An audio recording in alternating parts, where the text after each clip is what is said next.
Explain a little bit, there's been this housing and homelessness crisis over the last couple of weeks. What has your office been doing to address the issues we've been seeing? Well, I would say there's been a homelessness crisis for a very long time in Providence. Homelessness is a year-round issue. I think it's been elevated because there was an encampment at the State House, and that's one of our most visible, beloved landmarks, and really a significant place for the state. So what we did there is, through the Department of Housing, we really worked together with each of those individuals and made sure that we connected them to resources in the last 2 weeks, and contacted the service providers and connected them to those resources.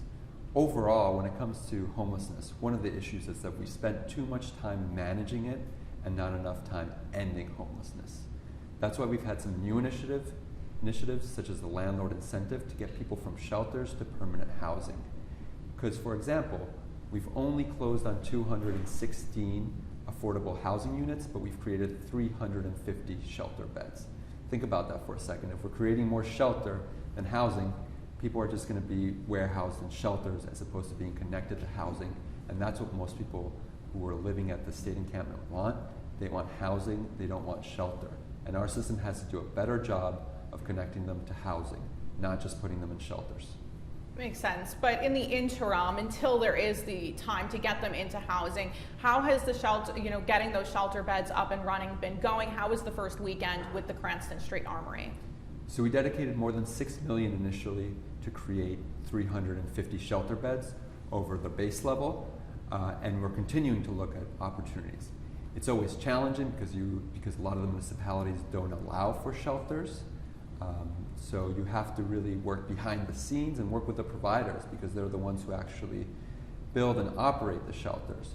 So we've been working nonstop to get that up and running. The Cranston Armory is a recognition that not only do we need shelter beds within the shelter system, but we need basic places indoors, warming stations, where people who are living outside because they might not want to be in a shelter, again, they want housing, not shelter, that they at least have somewhere to go indoors, so they don't have to face life-threatening conditions, which are New England weather starting probably in November all the way through April. So we need more than just shelter, we need warming stations. We need to tackle this from every single perspective, from the public health perspective, from the housing perspective, and that's what this administration and my office is dedicated to doing, is making sure that we're bringing all the players to the table and working through what is right now a homelessness crisis. We can only do this by working collaboratively with our nonprofit service providers, with municipalities, and with other agencies. Were the 60 beds made available at the Cranston Street Armory utilized this weekend each night?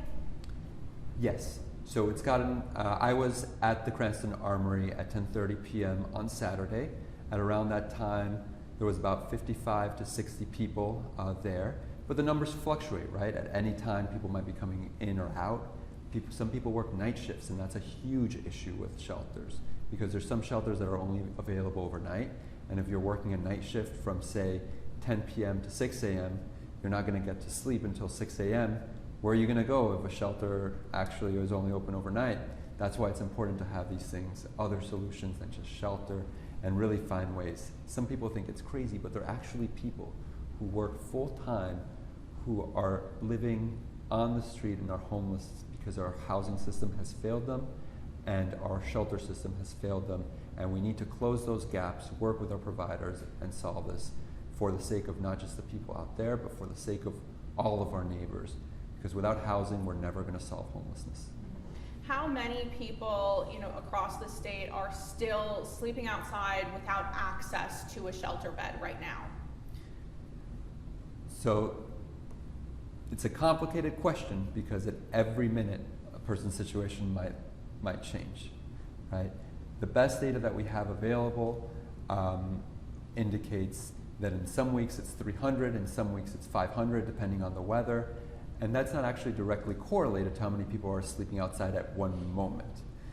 To keep it very brief, whether it's 200 or 500 or 700, whatever the number is, one person outside is one person too many.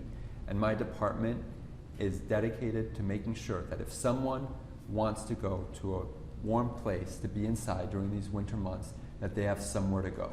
That doesn't necessarily mean that it'll be a hotel or that it'll be a specific shelter, but we are making options available throughout the spectrum of solutions to make sure that they have a safe place and that they're not facing or at risk of hypothermia as the weather gets colder.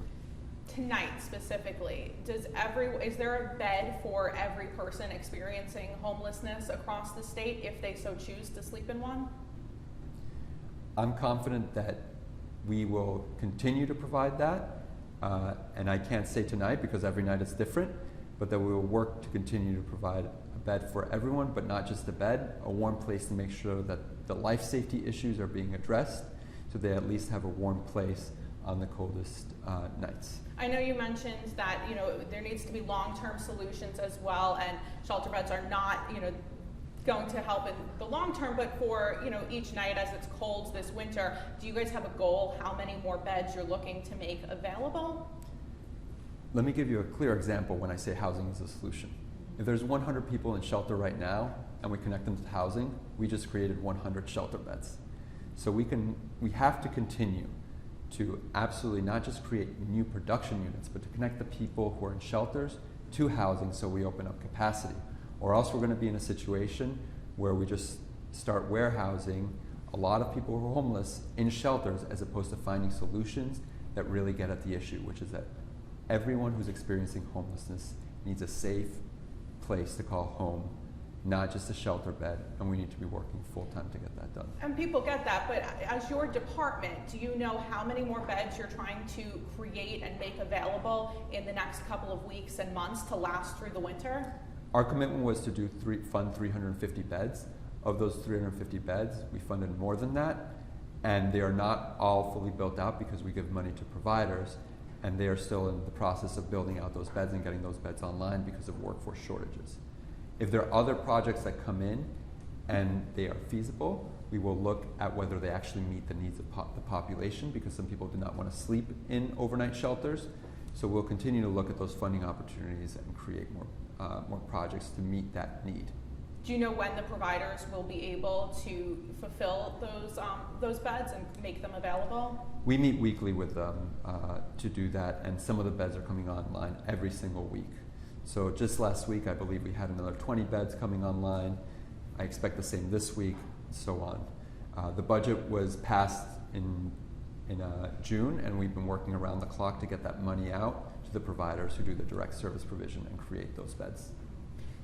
The situation at the State House certainly brought a light to this issue, but there are people across the state in other locations who are also experiencing homelessness. What work has been done to find them and make sure they know what resources are available to them? Let me be very clear. The system is broken. We have street outreach workers that are doing street outreach that report back. There are some street outreach workers that don't report back. If we don't have the information sharing between the government resources and the nonprofit resources, we can't make the right decisions to make sure that everyone around the state, whether they're at the State House, whether they were living in the State House encampment or whether they were camping out in the woods, that we can connect them to adequate resources. So I can't stress this enough, that it really takes the whole community of nonprofits, of local leaders, of state government, and just neighbors, right? Neighbors standing up and saying, we need to help. And the way we do that is by making sure that we can actually create housing in our communities.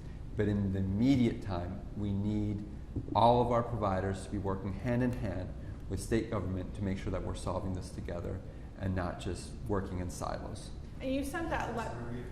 Okay, last question then. You sent the letter last week to the Coalition to End Homelessness, calling for some of that collaboration, asking for some of the data they have. How has that been working together? And are you on the same page with the nonprofits about what the need across the state is? Because last week it seems that some nonprofits felt that the state was not on the same page with them about how many beds were needed and what needs to be done, for the immediate future for the people who are cold tonight.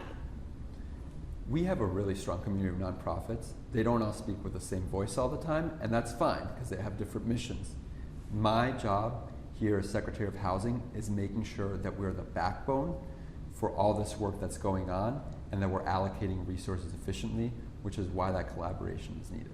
With the Coalition to End Homelessness, we have been in communication, and they do share the information about how many people are on the wait list.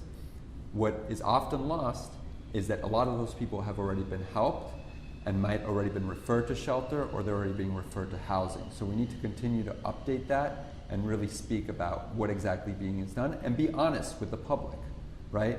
I think all this conversation about is the number 500, is the number 400. The number is one person too many, and we're not gonna stop doing the work until we end homelessness. Not just manage it, but actually end homelessness by providing adequate housing for every single person across income levels and across needs in Rhode Island. Perfect, and I'll just give you the floor. Is there anything else you want to add?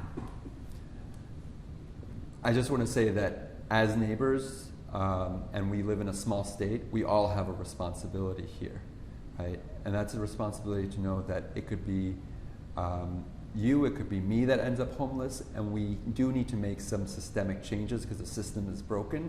That's not going to happen overnight, but my department and this administration is 100% committed to ending homelessness and not just managing it, and we're showing that through the resources that we're putting online, and we're going to continue doing that work through the different changes that we're making to the system about how we manage homelessness in general.